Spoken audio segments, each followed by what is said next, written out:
Hi, this is Courtney Nill, and today I'm sitting down with candidate for State Senate for Pennsylvania from Northeast Philadelphia, Joe Picozzi. Thanks. Joe, thanks so much for inviting me here to Philly. Thanks for coming out to Northeast Philly. Absolutely. So I was thinking about it, and I think we've known each other for about 8 years now. That sounds about right. And so for those that are interested, we actually met through College Republicans back in 2016. Those were some good old days. Well, it's been great catching up with you while I've been here. I know we get to go out and get to see some door knocking in action. Try your first good cheesesteak. Yes, it was really good. I have leftovers later that I'm so excited for. So what made you decide to run for state senate? Well, we were just talking about 8 years ago. I think things were a lot different here in Northeast Philly. When I was growing up as a kid in Somerton, there's nothing to worry about. You know, we could play outside as late as we wanted. My parents didn't have to worry about us. People could afford to have a pretty decent quality of life. The schools were good. They were affordable too, the parochial schools and private schools. Now things have really changed. Mm-hmm. Some places are almost unrecognizable from what they were like when I was a kid. Absolutely. And I think that we can kind of recover and get back to where we were and be even better. But we need bold, dynamic leadership. The direction we're heading right now is unacceptable, and we need to change direction immediately. What do you think are some of the biggest challenges for this specific community? Public safety. Public safety. I mean, that's the most important issue by far. If we can't live here safely, all these other bold, ambitious things we're trying to do are virtually impossible. Absolutely. And so one of the things that I've seen while I've been following your campaign for the last couple of months is that you're talking about a lack of accountability. Can you tell me more about that? There's virtually no accountability in our politics here in Northeast Philly. People get elected, they're part of this big city political machine, and they think they're just entitled to these jobs. It's almost like a title of nobility, that they have nothing to worry about. Most of these races go uncontested, so you have no political competition, which festers this culture of no accountability. And I see this a lot when people are kind of passing the buck, saying, oh, well, that's not my office, it's this person, it's that person. Nobody wants to take responsibility for the issues at hand. So I think part of the reason I'm running is because we need that kind of accountability. We need to keep people honest. So one of the things that I've heard you talk about on the campaign trail is broken windows theory. Mm-hmm. Can you tell me a little bit more about that? It's key to my campaign. So the idea of broken windows theory, a shameless plug, it was sort of coined by the Manhattan Institute in the 1990s, where I used to work. The idea is that when a neighborhood looks bad, when there's broken windows, abandoned cars, derelict properties, litter, trash, crime goes up. Because people subconsciously feel a sense that nobody cares about this neighborhood. That I can just leave an abandoned car here, I could break into the car, I could take things from the Wawa. No one's gonna care.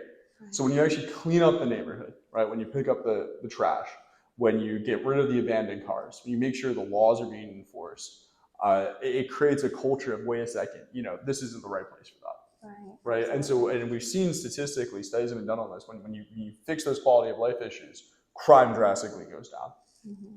The Northeast specifically gets very neglected. Mm-hmm. In my opinion, I think the opinion of a lot of people I've spoken to, we get totally neglected in terms of services. Mm-hmm. We're seen as this kind of lower priority, I think, by City Hall.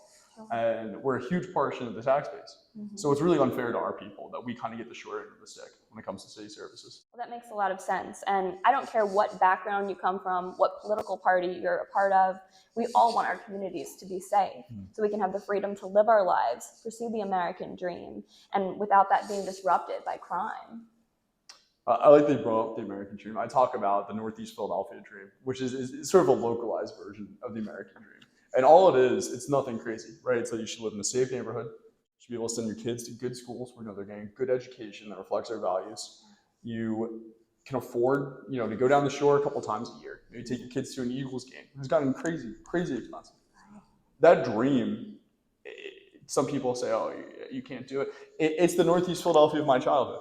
It's the Northeast Philadelphia of my parents, my grandparents. This isn't some crazy, ambitious, nonsensical thing. This is what we deserve. This is what we've worked our whole lives for. And we're seeing it slip away.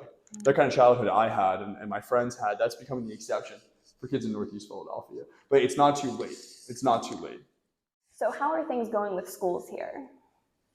Well, our teachers, work very hard, but they don't have the resources they need. I think we need to employ more teachers' aides. The mayor's trying to do send them to year-round school. Now, that's not what people signed up for when they became teachers. I don't think it's fair to them.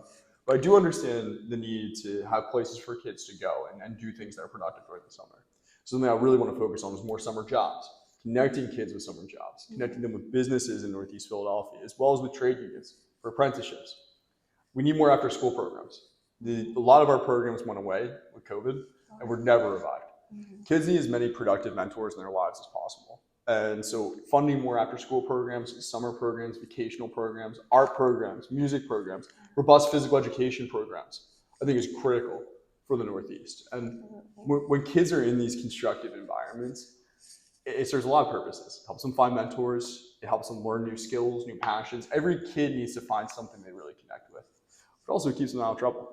It does, it does. A lot of the crime, unfortunately, it's 14, 15-year-old kids. And that's why we need to create better opportunities for them. Well, and I travel all over the United States, but this is my first time in Philly. And I'll be honest, it's because I have been told that it's not safe being here. We need to actually hold criminals accountable. Right. We're in a city where people walk into Wawa with giant bags, just throwing things in there and say, oh, let them go. And DA doesn't prosecute anybody. So there's no political accountability. There's no accountability for the criminals, right?